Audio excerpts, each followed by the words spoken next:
లోక్సభ ఎన్నికల్లో తెలంగాణ నుంచి double digit స్థానాలు కైవసం చేసుకోవడం లక్ష్యంగా భారతీయ జనతా పార్టీ ప్రచారాన్ని హోరెత్తిస్తుంది. ఏ అంశాలను ప్రచారాస్త్రాలుగా ప్రజల్లోకి తీసుకెళ్లారు, ప్రజల నుంచి ఎలాంటి స్పందన వస్తుందని తెలుసుకునేందుకు కేంద్ర మంత్రి ఆ పార్టీ రాష్ట్ర అధ్యక్షుడు కిషన్ రెడ్డి గారు మనతో ఉన్నారు. వారిని అడిగి మరిన్ని తెలుసుకుందాం. నమస్తే సార్. నమస్కారం.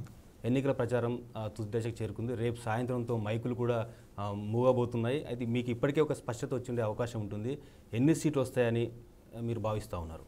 డబుల్ డిజిట్స్ వస్తాయండి. ఎందుకంటే రాష్ట్రంలో ఒక సానుకూలమైనటువంటి వాతావరణం ఉంది. అందులో టీఆర్ఎస్ పట్ల ప్రజలకు ఏదైనా విశ్వాసం పోయింది. కాంగ్రెస్ పార్టీ ఇచ్చినటువంటి 6 గ్యారెంటీలు అమలు చేయలేదు. ఇదన్నిటికంటే మించి ఇవి ప్రధానమంత్రి ఎన్నికలు, దేశానికి సంబంధించినటువంటి ఎన్నికలు.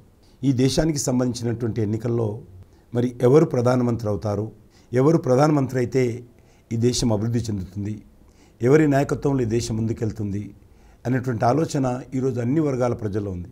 ఈరోజు ప్రధానమంత్రి అభ్యర్థిగా భారతీయ జనతా పార్టీ చాలా స్పష్టంగా నరేంద్ర మోడీ గారిని ప్రకటించడం జరిగింది. వారి నేతృత్వంలోనే మేము ఎన్నికలకు దిగాము, మేము కానీ ఎన్డీఏ కానీ ఈరోజు అనేక కూటములు పెట్టి ఆ కూటమి చీలికలు మరి అనేక రకాలుగా కూటమి విఫలమైనటువంటి నేపథ్యంలో కూడా వారందరూ కూడా ఒక ఏకాభిప్రాయానికి ఎన్నికలకు ముందే ఒక ఏకాభిప్రాయానికి రాలేకపోయారు. ఎవరి నాయకత్వంలో ఈరోజు పోటీ చేస్తారంటే చెప్పలేనటువంటి పరిస్థితిలో కాంగ్రెస్ పార్టీ ఉంది. కాబట్టి ఈరోజు తెలంగాణలో కూడా తెలంగాణ ప్రజలందరూ కూడా ఈ దేశానికి ప్రధానమంత్రిగా నరేంద్ర మోడీ గారికి కావాలి. మేము కాంగ్రెస్ పార్టీ కోటేసి ఉండొచ్చు, మేము బీఆర్ఎస్ పార్టీ కోటేసి ఉండొచ్చు, లేకపోతే ఇంకో పార్టీకి వేసి ఉండొచ్చు. ఈసారి మాత్రం మేము నరేంద్ర మోడీ గారికి వేస్తాము. మేము ఎంత మాకు స్థానికంగా ఉన్నటువంటి అభిప్రాయ భేదాలు ఉన్నప్పటికీ కూడా మా భవిష్యత్తు దృష్ట్యా, మా పిల్లల భవిష్యత్తు దృష్ట్యా, మా దేశ భవిష్యత్తు దృష్ట్యా మేము ఈసారి నరేంద్ర మోడీ గారి చేతుల్లోనే దేశం భద్రంగా ఉంటుంది అనేటువంటి భావనతో దేశాన్ని కోటేయాలనే ఆలోచనతో ముందుకు వస్తూ ఉన్నారు. అసెంబ్లీ ఎన్నికల్లో భారత కాంగ్రెస్ మధ్య ప్రధాన పోటీ నెలకొంది. ఈ ఎన్నికల్లో కాంగ్రెస్ బీజేపీ మధ్య ఉంటుంది అనుకోవచ్చా? నేను అనేది ఎన్నికల్లో ప్రధానమైనటువంటి పోటీ కాంగ్రెస్కు బీఆర్ఎస్కు ఉంటుంది. ఫర్ సెకండ్ ప్లేస్ ఎవరు రెండో స్థానంలో రావడానికే పోటీ ఉంటుంది. ప్రధానమంత్రి నరేంద్ర మోదీ 400 సీట్లు మాకు ఇవ్వనని చెప్పి పిలుపునిస్తున్నారు. అయితే దీన్ని కాంగ్రెస్ బీఆర్ఎస్ తీవ్రంగా తప్పుపడుతున్నాయి. కేవలం రిజర్వేషన్లు రద్దు చేయడం, రాజ్యాంగాన్ని మార్పు కోసమే నరేంద్ర మోదీ సీట్లు కావాలని కోరుతున్నారని చెప్పి కూడా ఆరోపిస్తున్నారు. దీనికి మీరు ఏం చెప్తారు? అది ఇర్రెస్పాన్సిబుల్, బాధ్యత రహితమైనటువంటి మాట. రాజ్యాంగం మార్చాలంటే అది ఎజెండాలో లేనప్పుడు ఏ రకంగా మారుస్తాము? ఒకటి, మార్చాల్సిన అవసరం ఏముంది? నెంబర్ 2, రిజర్వేషన్ ఎందుకు తీసేస్తాం? మేము పిచ్చోళ్ళమా? మాకు తెలియలేదా? మాకు రాజకీయం చేయడం లేదా? మాకు ప్రజల యొక్క మద్దతు అవసరం లేదా? ఎవరైనా ఆ రకంగా మాట్లాడితే అంతకంటే పిచ్చోళ్ళు ఇంకొకరు ఉండరు. ఆ రాజ్యాంగం మేము మారుస్తాము, రిజర్వేషన్ తీస్తామన్నట్టు మాట్లాడినాడు ఏమాత్రం రాజకీయ అవగాహన లేనట్టు పిచ్చోడైనా ఉండాలి. లేకపోతే ఎన్నికల్లో లబ్ధి పొందడం కోసం బురద జల్లేట్టుంటూనే ఉండాలి. కాబట్టి రెండిట్లో ఏదైనా మీరు ఎంచుకోండి. రాష్ట్ర పునర్విభజన చట్టంలో పేర్కొన్న అంశాలను అమలు చేయడంలో నరేంద్ర మోదీ ప్రభుత్వం విఫలమైందని చెప్పి బీఆర్ఎస్ ఆరోపిస్తుంది. బీఆర్ఎస్ పార్టీకి నిజంగా బీజేపీ విమర్శించే నైతిక హక్కు లేదు. ఈరోజు బయ్యారం స్టీల్ ఫ్యాక్టరీ గురించి మాట్లాడుతున్నారు. బయ్యారం స్టీల్ ఫ్యాక్టరీ ఎవరి డబ్బులతో కట్టాలి? ప్రజల డబ్బులతో కట్టాలి. ప్రజల డబ్బులతో కట్టాలన్నప్పుడు ఆ ఫ్యాక్టరీ ఫీజిబిలిటీ కాదని అనేక నివేదికలు, ఒకటి కాదు అనేక ఎక్స్పర్ట్స్ నివేదికలు పెట్టాము.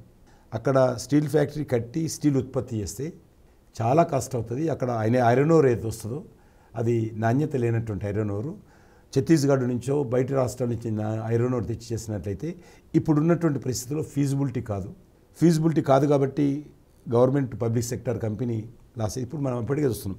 హెచ్ఎంటీ ఫ్యాక్టరీ మూతపడ్డది, ప్రగతి ఇండస్ట్రీస్ మూతపడ్డాయి, ఆల్వేన్ ఫ్యాక్టరీ మూతపడ్డది, ఆల్వేన్ కంపెనీ మూతపడ్డది, ఐడిపిఎల్ మూతపడ్డది. ఈ రకంగా అనేక కంపెనీలు, పబ్లిక్ సెక్టర్ కంపెనీలు మూతపడుతున్నట్టు కాంగ్రెస్ హయాంలో మూతపడ్డాయి. ఇప్పుడు మేం కావు, వాళ్ళ హయాంలోనే మూతపడ్డాయి. ఇప్పుడు లాస్ వస్తుందని తెలిసి ప్రజాధనాన్ని దుర్వినియోగం చేసేటువంటి హక్కు ఎవరికి లేదు. అది మోడీ గారికి లేదు, కేసీఆర్కి లేదు, రేవంత్ రెడ్డికి లేదు. ప్రజాధనము ఈ ఫ్యాక్టరీ పెడితే లాస్ వస్తుంది అన్నప్పుడు ప్రజలు తమ కష్టార్జితంతో కట్టినటువంటి పన్నుతో ఈరోజు పరిశ్రమ పెట్టినట్లయితే ఆ పరిశ్రమ మూతపడుతుందని తెలిసి కూడా, ఎందుకంటే ఏదైనా ఒక వస్తువు, ఈ పెన్ను ఉందనుకోండి, ఈ పెన్ను ఉత్పత్తి చేస్తే ఇండియాలో మరి దేశంలో దీనికి 5 రూపాయలు అనుకోండి. మేము గవర్నమెంట్ తరఫున ఈరోజు ఇలాంటి మేము గవర్నమెంట్ తరఫున చేసి దీన్ని మేము 20 రూపాయలకు అమ్ముతామంటే ఎవరైనా కొంటారా? మార్కెట్లో 5 రూపాయలకు దొరుకుతుంది పెన్ను. మేము గవర్నమెంట్ తరఫున చేసాము, బయ్యారం స్టీల్ ఫ్యాక్టరీలో తయారు చేసినటువంటి స్టీల్ కాబట్టి దీన్ని రూపాయలు కొనండి, బయట 5 రూపాయలు దొరుకుతున్నట్టు కొంటారా? ఎవరు కొనరు. ఏ ఉత్పత్తి చేసినా అది గవర్నమెంట్ కానీ లేకపోతే ప్రైవేట్ కానీ మార్కెట్లో పోటీకి నిలబడాలి. ఏదైనా సరే పోటీకి నిలబడదు, దాని కాస్ట్ పెరుగుతుంది. ఈరోజు మనం దేశంలో కాదు ప్రపంచంలో పోటీ పడాలి. ఆర్థిక సంస్కరణలు వచ్చిన తర్వాత తయారు చేసినా ప్రపంచంతో పోటీ పడాలి. పోటీ పడాలన్నప్పుడు బయారం స్టీల్ ఫ్యాక్టరీ ఫిజిబిలిటీ కాదని తెలిసిన తర్వాత ప్రజల డబ్బు తీసుకొచ్చాడు ఎట్లా పోస్తాం? మాకు అధికారం ఉందా? పోనీ ఇప్పుడు కేసీఆర్ అన్నాడు కదా 2018 అసెంబ్లీ ఎలక్షన్స్లో ఏమన్నాడు? కాంగ్రెస్ బీజేపీ పెట్టడం లేదు, 2018లో మళ్ళీ గెలిపించండి, మేమే స్టేట్ గవర్నమెంట్ తరఫున పెడతాడు. మరి ఎందుకు పెట్టలేదు? ఆయన పెట్టాలి కదా. మరి ఖాళీ ఎలక్షన్స్ అప్పుడు మాట్లాడతారు మిత్రుడా, వీళ్ళు చిత్తశుద్ధి లేదు, అబద్ధాలు మాట్లాడతారు. మేము ఏదైతే మాట్లాడతామో అదే సుబ్కే సాత్ సుబ్కే వికాస్, ఏదైతే మాట్లాడతామో అదే చెప్తాము, ఏదైతే చెప్తామో అదే చేస్తాము. వాళ్ళలాగా ఎన్నికలప్పుడు బురద జల్లేటువంటి ప్రయత్నం ఎప్పుడు చేయం మేము. కేంద్ర ప్రభుత్వం 10 ఏళ్లలో తెలంగాణకు చేసింది ఏం లేదు. 10 లక్షల కోట్లు ఇచ్చాం మీ అందరి సమక్షంలోనే కదా. అనేక మంది సీనియర్ మీరు ఇచ్చారని చెప్తున్నారు, కానీ ముఖ్యమంత్రి రేవంత్ రెడ్డితో బురద జల్లుతారని చెప్తున్నా కదా.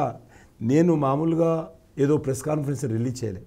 హైదరాబాద్ నగరంలో తెలంగాణలో ఉన్నటువంటి విద్యావంతులు, మేధావులు, అన్ని జర్నలిస్ట్ అసోసియేషన్ సంబంధించినటువంటి నాయకులు, రాజకీయ విశ్లేషకులు పిలిచి 3.5 గంటల పాటు డాక్యుమెంట్స్తో సహా ఎక్కడ దేన్ని ఖర్చు పెట్టాము, ఎప్పుడు ఖర్చు పెట్టాము, ఇప్పుడు ఏం జరుగుతుంది, చాలా సవివరమైనటువంటి నివేదిక తెలంగాణ ప్రజలకు ఇచ్చాను. దాని మీద ఎవరు చర్చకు రాలేదు. నేను మొన్న కూడా ఉత్తరం రాశాను రేవంత్ రెడ్డికి. అయ్యా రేవంత్ రెడ్డి గారు తెలంగాణకి ఏం చేశారంటారు కదా, మరి నేను ఇవన్నీ చేశాను, మీరు ఖచ్చితంగా మీకు చిత్తశుద్ధి ఉంటే మీరు చెప్పిన ప్లేస్కి నేను వస్తాను, లేకపోతే జర్నలిస్టులు కానీ చెప్పండి వాళ్ళు ఆర్గనైజ్ చేస్తారు, లేకపోతే అమరవీరుల స్తూపం కానీ మీ కొడంగల్, మీ అసెంబ్లీ కొడంగల్ కూడా వచ్చి మాట్లాడతాను, మీరు వివరాలన్నీ కూడా నేను ఇస్తాను, మీరు కాదని చెప్పండి, నేను 9 నుంచి 10 లక్షల కోట్లు ఖర్చు పెట్టామని చెప్తాను, నేను వివరాలతో సాయిస్తాను, అందులో ₹1 తగ్గిద్దని చెప్పండి, నేను ఒప్పుకుంటానని చెప్పాను. స్పందన లేదు కదా. మీ పేపర్లో కూడా వచ్చింది, మీ టీవీలో కూడా వచ్చింది. కాబట్టి ఎలక్షన్స్లో మాకు బాగా పబ్లిసిటీ వస్తుంది కాబట్టి, మేము బీజేపీ కంటే ఎక్కువ బాగా మాట్లాడతాం కాబట్టి, రాళ్ళు బాగా వేస్తాం కాబట్టి, మరి భాష పరుషమైన పదజాలంతో ఇష్టారాజ్యంగా మాట్లాడతాం కాబట్టి, మరి గాడిద గుడ్డను వివరించుకుంటాం కాబట్టి ఈరోజు వాళ్ళు మాట్లాడతారు. కాబట్టి నేను ఒకటే కోరుతా ఉన్నాను, నేను తెలంగాణ ప్రజలకు ధన్యవాదాలు చెప్పాలని కోరుకుంటున్నాను. ఎందుకంటే తెలంగాణ ప్రజలు చాలా చైతన్యమైనటువంటి ప్రజలు. అది గాడిద గుడ్డన్నా రిజర్వేషన్స్ అన్నా ఒక్కరు కూడా సీరియస్గా తీసుకోవడం లేదు, నవ్వుకుంటున్నారు. ఈ దేశంలో రిజర్వేషన్ తీసేసే శక్తి ఎవరికైనా ఉందా? ప్రధానమంత్రి గారు మాట అన్నారు, డాక్టర్ బాబాసాహెబ్ అంబేద్కర్ వచ్చినా కూడా రిజర్వేషన్ తీసేయలేడని చెప్పి. ఇంకో మాట అన్నాడు, నా కంఠంలో ప్రాణం ఉండగా రిజర్వేషన్స్ను ఎవరు నిర్వీర్యం చేయరు, నేను సమర్థవంతంగా అమలు చేస్తానన్నారు. ఇంకేం కావాలండి? నోరు మూసుకొని ఇట్లా అన్నందుకు చెంపలేసుకొని ప్రజల ముందు క్షమాపణ కోరి రేవంత్ రెడ్డి గారు కానీ ఇంకెవరు కానీ ఎవరంటే క్షమాపణ కోరి మంచి విషయాలు మీరు గత 5 నెలలుగా గ్యారంటీలు ఏ రకంగా అమలు చేశారు, డిసెంబర్ 9న ఇస్తానన్నటువంటి 2 లక్షల రుణమాఫీ ఎందుకు ఇవ్వలేదు, రైతులకి ఎకరాకి ఇస్తానటువంటి 15,000 రూపాయలు ఎందుకు ఇవ్వడం లేదు, రైతులకి ఇస్తానన్నటువంటి కౌలు రైతులకు 15,000 ఎందుకు ఇవ్వలేకపోయారు, అదేవిధంగా రైతు కూలీలకు ఇస్తానటువంటి 12,000 ఎందుకు ఇవ్వలేకపోయారు, ఏదో గృహలక్ష్యం పెట్టి మహిళలకు నెలకు 2,500 100 రోజుల్లో ఇస్తామన్నారు కదా, ఎందుకు ఇవ్వలేకపోయారు, నిరుద్యోగులకు 4,000 రూపాయలు ఇస్తామన్నారు కదా, ఎందుకు ఇవ్వలేకపోయారు, తులం బంగారం ఇస్తామన్నారు కదా, ఎందుకు ఇవ్వలేకపోయారు. ఈ విషయాలన్నీ నువ్వు చెప్పుకో, ప్రజలకు చెప్పు. మళ్ళీ ఇప్పుడు నేను ఒట్లు పెట్టుకుంటున్నాడు, డిసెంబర్ 9న మా సోనియమ్మ జన్మదినం రోజు రైతులకు ఇస్తానని చెప్పి, ఇప్పుడు ఓట్ల కోసం వచ్చినప్పుడు నేను ఇస్తా, ఆగస్టు 8 ఇస్తా, లేకపోతే వచ్చే సంవత్సరం 2025కి ఇస్తా, ఆ దేవుడి మీద ఒట్టు, ఈ దేవుడి మీద ఒట్టు. ఒట్లు పెట్టుకుంటే సమస్య పరిష్కారం కాదు, డెలివరీ చేయాలా, ఎందుకు వేయలేదో చెప్పాలా, ముక్కు రాలకలాయాలా. అది చేయకుండా వేరే వాళ్ళ మీద తిట్టి నేను మాత్రం డిసెంబర్ ఎందుకు ఇస్తా అని దేవుడి మీద ఒట్లు పెట్టుకుంటే ఓట్లు రాలవు. ప్రజలు చాలా చైతన్యమైనటువంటి ప్రజలు. నిజంగా తప్పుంటే భారతీయ జనతా పార్టీ మేము ఒప్పుకుంటాం.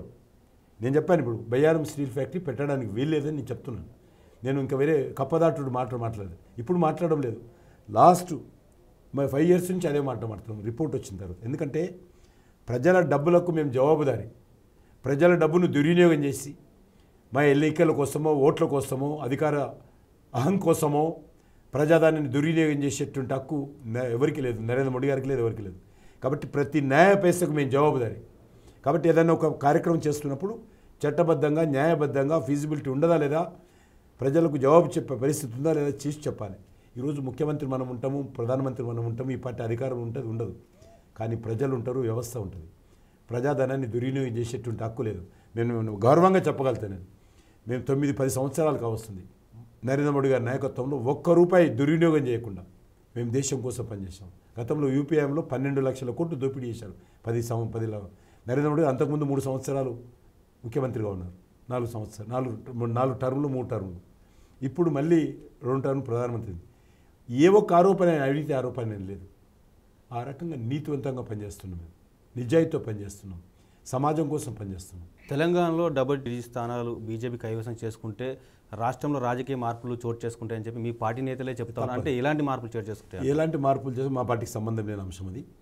మా పార్టీ మెజార్టీ సీట్లు గెలిస్తే దేశ అభివృద్ధికి పనిచేస్తాము. తెలంగాణ అభివృద్ధికి మరింతగా అంకిత భావంతో అన్ని రకాల బాధ్యతలు తీసుకొని పనిచేస్తాం. గడ్డి దున్నపోతుకేసి లేకపోతే గడ్డి ఎద్దుకేసి అవును పాలు ఇవ్వమంటే ఇవ్వదు. కాబట్టి ఈరోజు గెలిస్తే తప్పకుండా ప్రజలు మా మీద అడిగే హక్కు ఉంటుంది, మేము చేయాల్సిన బాధ్యత ఉంటుంది.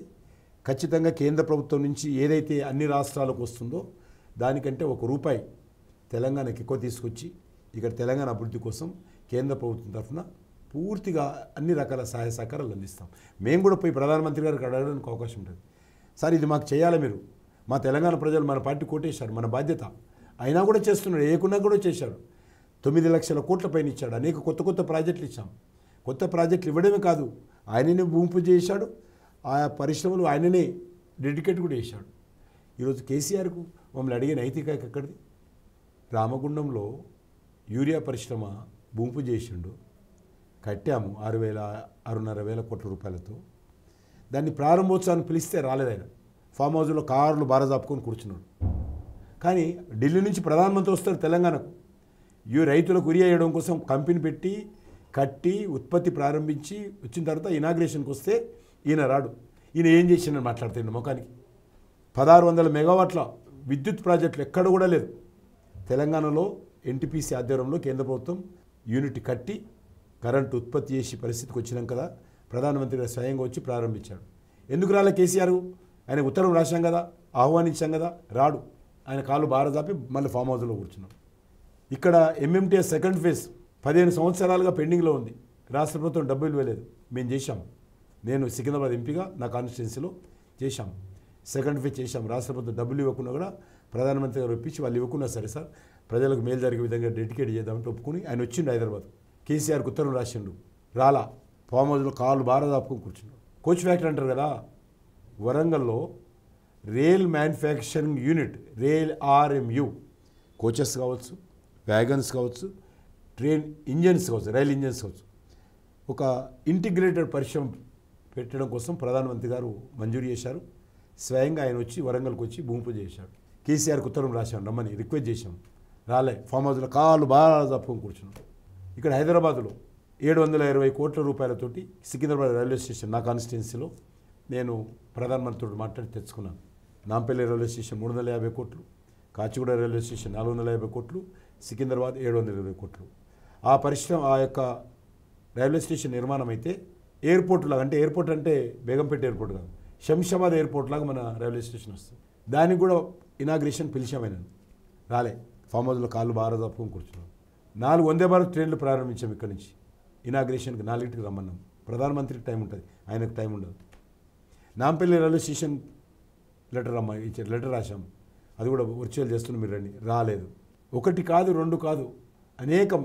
కాకతీయ అంటే వరంగల్లో మెగా టెక్స్టైల్ పార్క్ ఇచ్చాం, ఇంతవరకు ల్యాండ్ క్లియర్ చేయలేదు. ఇక్కడ ట్రైబల్ మ్యూజియం పెట్టాము, అంటే పైసలు ఇచ్చాం, 2018లో ఇస్తే ఇంతవరకు దానికి సంబంధించి అతిగతి లేకపోతే మొన్న మరి మన యొక్క సీతాకు వచ్చిన తర్వాత దాన్ని భూమి పూజ చేశాను నేను. నేషనల్ సైన్స్ సిటీ 25 ఎకరాలు కావాలి. మన దగ్గర డిఫెన్సు, ఫార్మా అనేక రకాలు ఉన్నాయి. ఇవన్నీ ఉన్నాయి కాబట్టి నేషనల్ సైన్స్ సిటీ వస్తే రీసెర్చ్కి ఉపయోగపడుతుంది, విద్యార్థులకు ఉపయోగపడుతుంది. అంటే దానికి ల్యాండ్ ఇవ్వలేదు. ఉత్తరాలు రాసి అలసిపోయాను. చివరకు కేంద్ర ప్రభుత్వ ల్యాండ్లోనే జితేంద్ర సింగ్ అని పిలిచి భూమి పూజ చేశాను. ఒక మంచి రవీంద్ర భారతి లాంటి ఆడిటోరియం కడతాము అని కల్చర్ మంత్రిని మా యొక్క సంగీత నాటక అకాడమీ ద్వారా కడతాను. సంగీత నాటక అకాడమీ మా దగ్గర మా కల్చర్ మినిస్ట్రీది. 26,000 హాల్ కడతానంటే 2 సంవత్సరాలు నాల్చి చేయకపోతే హైటెక్ సిటీలో మాదో ల్యాండ్ ఉంటే దాని ఒక డిపార్ట్మెంట్ నుంచి మా డిపార్ట్మెంట్ ట్రాన్స్ఫర్ చేసుకొని ఇప్పుడు అక్కడ భూమి పూజ చేశాను. వెంకయ్యనాయుడు గారు పిలిచి చేశాను. ఇట్లా అనేక 40 అభివృద్ధి కార్యక్రమాల విషయంలో ఉత్తరాలు రాస్తే అది నేషనల్ హైవేస్ కావచ్చు, రైల్వే ప్రాజెక్టులు కావచ్చు, ఏ ఒక్కటి కూడా నాకు ఇంత జవాబు చేయలేదు, ఉత్తరం చేయడానికి కూడా చెప్పలేదు. కాబట్టి నేను ఒకటే అంటా ఉన్నాను, భారతీయ జనతా పార్టీ ఏ పార్టీ అధికారంలో ఉన్నా, ఎవరు అధికారంలో ఉన్నా చిత్తశుద్ధితో ఈ దేశం అభివృద్ధి జరగాలి, ఈ దేశంలో పేదరికం పోవాలి, ఈ దేశంలో నిరుద్యోగ సమస్య పరిష్కారం కావాలి, పెట్టుబడులు రావాలి, ఉపాధి అవకాశాలు మెరుగుపడాలని అంకిత భావంతో ఉన్నాం. అది డిఎంకే ప్రభుత్వం కావచ్చు, ఇక్కడ వేరే ప్రభుత్వం కావచ్చు, కేరళలో సిపిఎం ప్రభుత్వం కావచ్చు, అందరితోటి మేము డెవలప్మెంట్ విషయంలో ఎక్కడ కూడా కాంప్రమైజ్ కావడం. ప్రధానమంత్రి వస్తే డిఎంకే స్టాలిన్ వస్తాడు తమిళనాడుకు, కేరళకు ప్రధానమంత్రి గారు పోతే అభివృద్ధి కార్యక్రమాలకు సిపిఎం పినరాయి విజయన్ గారు వస్తారు. అదేవిధంగా ఇంత ఘర్షణ జరుగుతున్నప్పుడు కూడా మమతా బెనర్జీ గారు వస్తారు. కానీ కొత్తగా వచ్చినటువంటి తెలంగాణలో మా కల్వకుంట్ల కుటుంబానికి సంబంధించిన ముఖ్యమంత్రి రాడు. ఇక వీళ్ళు మాట్లాడి విమర్శించే నైతిక ఎక్కడ చెప్పండి, ఏ విషయంలో మీరు చెప్పండి. ఉదాహరణ నేను ఇంత స్పష్టంగా అనేక ఉదాహరణ, నా దగ్గర ఇంత పెద్ద బుక్ ఉంది, 3.5 గంటలు చెప్పిన నేనేం చేశాను. కాబట్టి మాట్లాడడం వేరండి, చిత్తశుద్ధితో పని చేయడం వేరు. నన్ను ఏ మంత్రి దృష్టి కలవలే, ఏ ప్రాజెక్ట్ కోసం ఒక ముఖ్యమంత్రి అడగలే నన్ను. వీళ్ళు కేంద్ర మంత్రి ఏం చేసినా మాట్లాడతాడు అలా కుటుంబం తప్ప ఎవ్వరు కూడా ఒకరోజు ఒక మంత్రి వచ్చి ఇది కావాలా, నువ్వు ఇది మంత్రి దగ్గర తీసుకపో, ఇది ప్రధానమంత్రి దగ్గర తీసుకపో, ఇది మెమరాండం అని చెప్పి పేరు అసలు నేను మంత్రి ఉన్నానని లెక్కనే లేదు. వీళ్ళకు ఎట్లయిండు ఫాల్తుగాడు మంత్రి అయ్యిండు అనే ఫీలింగ్ వాళ్ళకు. లేకపోతే ఈయన అనామకుడు మంత్రి ఎట్లయితాడు, ఒక రైతు బిడ్డ మంత్రి ఎట్లవుతాడు, తెలంగాణలో మేమే ఉండాలి కదా, ఈయన ఎట్లా మంత్రి అవుతాడు, ఈయనెవరు అసలు అనేటువంటి అహంకారపూరితంగా వివరించారు కేసీఆర్. ప్రధానమంత్రి అవమానం చేశాడు. అనుకున్నా కలుస్తానంటే కూడా 10 సంవత్సరాలు నేను మంత్రి అయిన 5 సంవత్సరాల్లో ఒక నిమిషం నాకు టైమింగ్ కలవలేదు. నాకేం పని లేదు, నేను పైరవలు చేసే వ్యక్తిని కాదు. కరెక్ట్సే కలుస్తాను, డెవలప్మెంట్ మీద మాట్లాడదామంటే కూడా నాకు అవకాశం ఎక్కువ అవమానం చేశాను. కాబట్టి ఈయన నన్ను విమర్శించే, వీళ్ళ కుటుంబం నన్ను విమర్శించేటువంటి నైతిక హక్కు లేదు వీళ్ళకి ఏ శిక్ష విధించినా చిన్నదే అవుతుంది. ఏ శిక్ష విధించినా ఇలాంటి విషయాలలో ఇలా అహంకారానికి ఎంత శిక్ష విధించినా కూడా చాలా చిన్నది. అసలు ఈ పార్టీని నా సమూలంగా కూకటి వేళ్లతో పెకిలించి వేళ తెలంగాణ నుంచి. ఈ పార్టీ తెలంగాణకు నష్టం జరిగేసిన పార్టీ. వీళ్ళ అహంకారానికి తెలంగాణ సమాజం బలైపోతున్నది. భాజపా ఒకటే కాబట్టి కఠినంగా మాట్లాడుతున్నా కదా, ఇంకా మళ్ళీ నేను ఇప్పుడు ఎంత కఠినంగా మాట్లాడేది కదా సార్. వాళ్ళు మస్తు అంటారు పనికిరాని వాళ్ళు, అవన్నీ నేను ఎందుకు జవాబు చెప్పుకుంటూ కూర్చోవాలి. నేనేంటో నా చిత్తశుద్ధి ఉంటే ఇప్పుడు ఇంత విమర్శించిన కదా నేను. వాళ్ళు చేసినట్టు చేయాలని చెప్పి ఒక ప్రచారం నడుస్తుంది. వాళ్ళు నేను ఎక్కడైనా కలిసాను, వాళ్ళు కలుస్తారు, కలిశారు గతంలో. మళ్ళీ చెప్తున్నా, మళ్ళీ ప్రధానమంత్రి స్వయంగా కేసీఆర్ అవినీతి చేసినని చెప్పినప్పటికీ ఎందుకు ఈ 15 నెలల్లో కేసీఆర్ పైన చర్యలు తీసుకోవాలని చెప్పి కూడా ప్రశ్నిస్తూ ఉన్నారు.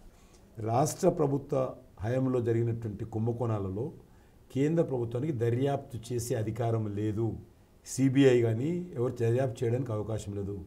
కాబట్టి రాష్ట్ర ప్రభుత్వం అంగీకరిస్తే కానీ, రాష్ట్ర హైకోర్టు సుప్రీంకోర్టు ఆదేశిస్తే కానీ ఇక్కడ దర్యాప్తు చేయడానికి ఉంటుంది. మేము చేయడానికి లేదు. ఈరోజు బీజేపీ బీఆర్ఎస్ ఒకటే అని అంటారు. నేను ఒకటే అంటా ఉన్నాను, కేసీఆర్ ఒరిజినల్గా కాంగ్రెస్ వారి, కాంగ్రెస్ నాయకుడు. తర్వాత తెలుగుదేశంలోకి పోయాడు. ఆయన టీఆర్ఎస్ పెట్టిన తర్వాత కూడా రాజశేఖర రెడ్డితో కలిసి ఎలక్షన్స్లో పోటీ చేశారు. ఇక్కడ ఆ ప్రభుత్వంలో చేరారు టీఆర్ఎస్. ఢిల్లీలో మన్మోహన్ సింగ్, మా ప్రభుత్వం రాకముందు, నరేంద్ర మోడీ గారు ప్రధానమంత్రి కాకముందు, మన్మోహన్ సింగ్ హయాంలో వీళ్ళు ప్రభుత్వంలో ఉన్న ఢిల్లీలో కేసీఆర్ మంత్రిగా ఎలగబెట్టింది. ఢిల్లీలో ఆయననే స్వయంగా మంత్రిగా ఉన్నాడు. ఈ కాంగ్రెస్ పార్టీలో మెర్జీ చేస్తామని ప్రచారం చేసుకున్నారు. పోయి కలిసి వచ్చారు కూడా. సోనియా గాంధీ ఇంట్లో ఫుల్గా ఫుడ్ తిని సాష్టాంగ ప్రమాణం చేసి వచ్చిన వీళ్ళు. చివరకు మొన్న ఒక గిరిజన ఆదివాసీ మహిళను మేము రాష్ట్రపతి అభ్యర్థిని పెడితే ఆమెను ఓడించడం కోసం కేసీఆర్ సోనియా గాంధీ ఒకటై ఇక్కడ ఎలక్షన్ ఏజెంట్గా కాంగ్రెస్ కోసం టీఆర్ఎస్ పనిచేసి కాంగ్రెస్ అభ్యర్థి కోసం ప్రచారం చేశాడు. ఎవరు ఎక్కడ కలిసినట్టు చెప్పండి మీరు. ఒక్క ఉదాహరణ బీఆర్ఎస్ తోటి మేము కలిసినట్టు చెప్పానండి. కాబట్టి మాటలు, గాలి మాటలు ఎంతసేపు వాళ్ళు బాగా మాట్లాడతారు. కాబట్టి మీడియాలో వాళ్ళకు చాలా ప్రాధాన్యత ఇచ్చి మీరందరూ కూడా వాళ్ళకు పబ్లిసిటీ ఇస్తారు కాబట్టి ప్రజల్లో కూడా ఏంది ఆ రకంగా మాట్లాడితేనే హీరోలు, ఆ రకంగా కల్పితాలు చేస్తేనే ఈరోజు మంచి ఛానల్స్ అనే విధంగా వ్యవహారం జరుగుతూ ఉన్నటువంటి నేపథ్యంలో మీరు మేధావులు, విద్యావంతులు, రిపోర్టర్సు, మేనేజ్మెంట్స్ ఆలోచన చేసి ఈ రాజకీయాలను సరైనటువంటి దిశ వచ్చే విధంగా నిర్ణయాలు తీసుకోవాల్సిన అవసరం ఏర్పడింది నేను భావిస్తున్నాను. ప్రధానమంత్రి మొదలు జాతీయ నాయకుల వరకు రాష్ట్రంలో ఎన్నికల ప్రచారం నిర్వహిస్తూ ఉన్నారు. రాష్ట్ర ప్రజలకు ఎలాంటి హామీలు ఇస్తూ ఉన్నారు? చెప్తా ఉన్నాం కదా మీటింగ్లో, ఇంతకుముందు చెప్పాను. దేశ భవిష్యత్తు కోసం, దేశ అభివృద్ధి కోసం, తెలంగాణ అభివృద్ధి కోసం భారతీయ జనతా పార్టీ పూర్తి స్థాయిలో మరింత అంకిత భావంతో వచ్చే 5 సంవత్సరాలు పనిచేస్తాము. ఈ 5 సంవత్సరాలుగా ఈరోజు నేషనల్ హైవేస్ స్వాతంత్రం వచ్చిన నుంచి నరేంద్ర మోడీ గారు వచ్చేంతవరకు ఎంత జాతీయ రహదారులు కట్టామో దానికంటే ఎక్కువ కట్టాము. తెలంగాణలో స్వాతంత్రం వచ్చినప్పటి నుంచి నరేంద్ర మోడీ గారు ప్రధానమంత్రి కాకముందు 2500 నాసి రకమైనటువంటి జాతీయ రహదారుల నిర్మాణం జరిగింది. ఆ నాసి రకమైన రహదారులను అభివృద్ధి చేయడమే కాకుండా మరో కొత్తగా 2500 కిలోమీటర్లు జాతీయ రహదారులు కట్టాము మేము. అదేవిధంగా దేశంలో మెడికల్ కాలేజ్ డబ్బులు చేశాము. దేశంలో ఎయిమ్స్ హాస్పిటల్ 2 ఉండేది, ఇప్పుడు ఆల్మోస్ట్ ఎన్నో చేశాం. అనేక రకాలుగా దేశంలో ఈరోజు బస్తీ దవాఖానాలు కావచ్చు, 1 కాదు 2 కాదు, విద్యుత్ కోతలు ఉండేది. గతంలో ఏ రాష్ట్రంలో చూసినా బీహార్ లాంటి రాష్ట్రంలో రోజుకు 1 గంట కూడా వచ్చేది కాదు. అటువంటిది రోజు పారిశ్రామిక రంగానికి, వాణిజ్య రంగానికి, వ్యవసాయ రంగానికి, గృహ అవసరాలకు, డొమెస్టిక్ ఎక్కడ కూడా విద్యుత్ కొరత లేనటువంటి భారతదేశాన్ని నిర్మించారు. తెలంగాణలో కూడా చూస్తున్నాం, ఆంధ్రలో కూడా చూస్తున్నారు, కర్ణాటకలో కూడా చూస్తున్నారు, మహారాష్ట్రలో కూడా చూస్తున్నారు. గ్రిడ్ కనెక్టివిటీ ఇచ్చాము. కాశ్మీర్ నుంచి కన్యాకుమారి వరకు కేంద్ర ప్రభుత్వం పవర్ ట్రాన్స్ఫర్మేషన్ కోసం, ట్రాన్స్మిట్ కోసం గ్రిడ్ కనెక్టివిటీ చేశాము. ఇప్పుడు ఆ గ్రిడ్ కనెక్టివిటీ చేశాము. అనేక రకాలుగా కేంద్ర ప్రభుత్వ ఆధ్వర్యంలో ఉన్నటువంటి విద్యుత్ ఉత్పత్తి సంస్థలను 100% ఉత్పత్తి చేయించే విధంగా, ఉదాహరణకు మన తెలంగాణలోనే 1600 మెగావాట్ల న్యూ ప్రాజెక్టు తీసుకొచ్చాం. ఈ దేశం గురించి పక్కన పెట్టండి, ఈ తెలంగాణలోనే 1600 మెగావాట్ల ప్రాజెక్టు సుమారు 11,000 కోట్ల రూపాయలు ఖర్చు పెట్టి కొత్తగా విద్యుత్ ఉత్పత్తి చేస్తున్నాం. దానికి భూమి పూజ చేసిందే ఆయన, ఆ పరిశ్రమను డెడికేట్ చేసిందే మన ప్రధానమంత్రి గారు. కాబట్టి ఈ రకంగా ఏ రంగంలో తీసుకున్నా, ఏ విషయంలో తీసుకున్నా, అది జాతీయ రహదారులు కావచ్చు, ప్రధానమంత్రి సడక్ యోజన కావచ్చు, గ్రామ పంచాయతీ నిధులు కావచ్చు, పొదుపు సంఘాలకు నిధులు కావచ్చు, పేదవాడి ఇంట్లో టాయిలెట్ కావచ్చు, లేకపోతే పేదవాడి ఇంట్లో బ్యాంక్ అకౌంట్ కావచ్చు, పేదవాళ్ళకి ఇల్లు కావచ్చు, లేకపోతే పేదవాడికి సంబంధించినటువంటి సంవత్సరానికి 5 లక్షల రూపాయలు విలువైనటువంటి ఉచిత వైద్య సహాయం అందించేటువంటి ఆయుష్మాన్ భారత్ కావచ్చు, లేకపోతే చంద్రయాన్ విజయం కావచ్చు. ఒక పేదవాడి ఇంట్లో టాయిలెట్ ఇచ్చి మొదలు పెడితే చంద్రయాన్ విజయం వరకు కూడా అన్ని రంగాలలో భారతీయ జనతా పార్టీ ప్రభుత్వం అద్భుతమైనటువంటి ఫలితాలను ఇచ్చింది, అద్భుతంగా పనిచేశాను. కాబట్టి తెలంగాణలో కూడా అన్ని రకాలుగా ఒక పార్లమెంట్ సభ్యుడిగా ఏం చేయాలో మేము అందరం చేస్తాం, కేంద్ర ప్రభుత్వం ఏం చేయాలో అన్ని రకాలుగా మేము అందిస్తాం. 5 మాసాల కాంగ్రెస్ పాలనపై మీ అభిప్రాయం ఏమిటి? గ్యారంటీలు ఇస్తానని చెప్పి డిసెంబర్ 9 అమలు చేస్తానని చెప్పి 6 గ్యారంటీలు ఇచ్చి ఈరోజు గాడిద గుడ్డు ఇచ్చింది తెలంగాణ ప్రజలకు. ఈ ప్రభుత్వానికి ఒక దశ లేదు. ఈ ప్రభుత్వానికి వాళ్ళు ఇచ్చినటువంటి గ్యారంటీల పరిస్థితి ఏంది, గతంలో కేసీఆర్ కొనసాగించినటువంటి సంక్షేమ కార్యక్రమాలు ఏంటి, దానికి కావాల్సినటువంటి నిధులు వనరులు ఏ రకంగా సమకూర్చుకుంటారు, ఏ రకంగా ఈ రాష్ట్రాన్ని ఆ సంక్షేమ పథకాలు అమలు చేస్తారు, ఆ సంక్షేమ పథకాలు అమలు చేస్తూనే బీఆర్ఎస్వి కాంగ్రెస్వి అన్నీ కలిపి 420 హామీలు ఇచ్చాడు ఆయన. హామీలు అమలు చేస్తూనే ఈ దేశంలో లేకపోతే తెలంగాణ రాష్ట్రంలో రొటీన్గా ఉన్నటువంటి ఉద్యోగస్తుల జీతాలు కావచ్చు, ఆఫీస్ మెయింటెనెన్స్ కావచ్చు, కొత్త ఇరిగేషన్ ప్రాజెక్టులు కావచ్చు, గ్రామ పంచాయతీల రోడ్లు కావచ్చు, గ్రామ పంచాయతీల మెయింటెనెన్స్ కావచ్చు, అన్ని రకాలుగా ఇన్ఫ్రాస్ట్రక్చర్ యాక్టివిటీ కావచ్చు, అదే రకంగా చేస్తారు. ఏదీ లేదు. రేవంత్ రెడ్డి ఇట్లే కొనసాగితే 5 సంవత్సరాల తర్వాత ఒక ప్రభుత్వ పాఠశాలకు కొత్త కలర్ వేసే పరిస్థితి కూడా ఉండదు. కొత్త బిల్డింగ్లు కట్టడం పక్కకట్టు, ఉన్న పాత భవనాలకు కలర్ వేసే పరిస్థితి కూడా ఈ ప్రభుత్వం దివాలా తీసే పరిస్థితి ఉంది. అంత దుర్మార్గంగా ఓట్ల కోసము బీఆర్ఎస్ పార్టీ, కాంగ్రెస్ పార్టీ ఈ తెలంగాణను భ్రష్టు పట్టించారు. తెలంగాణ ప్రజలు చాలా భవిష్యత్తులో అనేక రకాలుగా ఇబ్బందులకు గురే ప్రమాదం ఉందని హెచ్చరిస్తూ ఉన్నారు. ఇక సికింద్రాబాద్ లోక్సభ నియోజకవర్గానికి వస్తే 2 మాస్ లీడర్తో తలపడతా ఉన్నారు. ఎలా ఉంటుంది అనుకుంటున్నారు? నాకంటే గొప్ప లీడర్స్ దాంట్లో నేను ఒక సాధారణ కార్యకర్తను, రైతు కుటుంబం నుంచి వచ్చాను, ఒక సాధారణ కర్తగా పార్టీలో చేరాను. 2 సార్లు ఉమ్మడి ఆంధ్రప్రదేశ్కు తెలంగాణ మొదట వచ్చిన తెలంగాణ అధ్యక్షుడుగా, మళ్ళీ ఇప్పుడు అధ్యక్షుడుగా 4 సార్లు పనిచేశాను. 3 సార్లు ఎమ్మెల్యేగా వరుసగా గెలిచాను, ఎంపీ గెలిచాను, కేంద్ర మంత్రిగా పనిచేశాను. అయినప్పటికీ నేను వాళ్ళ పర్సనాలిటీ ముందు చిన్నవాడిని, నేను కాదను. కానీ నేను ఎప్పుడు కూడా ఎదుటి వారిని ఈ రోజు వరకు కూడా అన్ని ఎలక్షన్స్లో కూడా కనీసం పేరు కూడా తీసుకొని విమర్శించాను.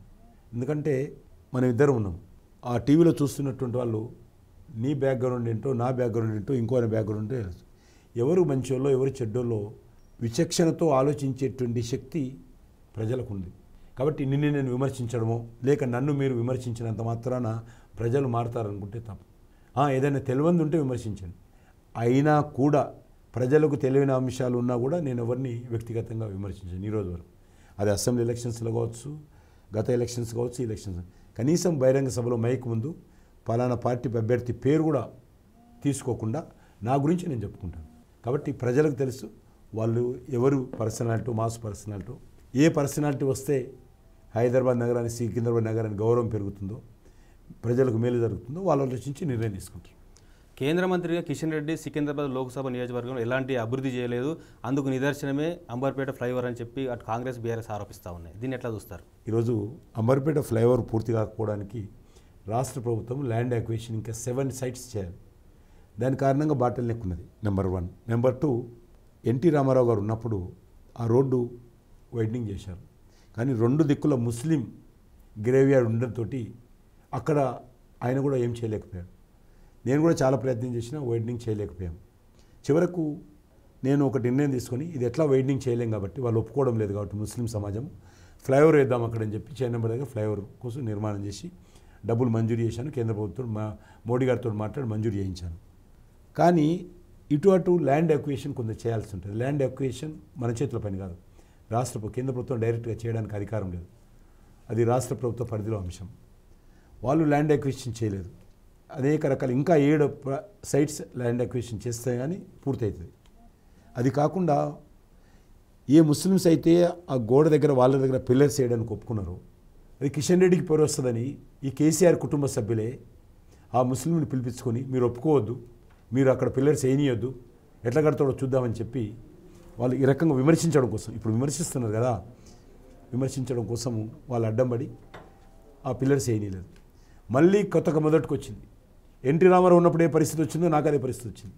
ఎన్టీ రామారావు ఏదైతే రోడ్ వైండింగ్ కోసం మంజూరు చేశాడో అప్పుడు వేయలేదు, మొత్తం అయిపోయింది. ఇంత ఆ బట్టు తప్ప మొత్తం రోడ్ వైండింగ్ అయింది. మళ్ళీ నేనేం చేశాను, మళ్ళీ మాకు అధికారులతో మాట్లాడి అనేక నెలలు తర్వాత దానికి స్టీల్ బ్రిడ్జ్ చేద్దాం, ఇక ఒప్పుకుంటలేరు కదా, మధ్యలో వచ్చాము. ఇప్పుడు వెనుక కరిగే పరిస్థితి లేదు, ఫ్లైఓవర్ రద్దు చేసే పరిస్థితి లేదు.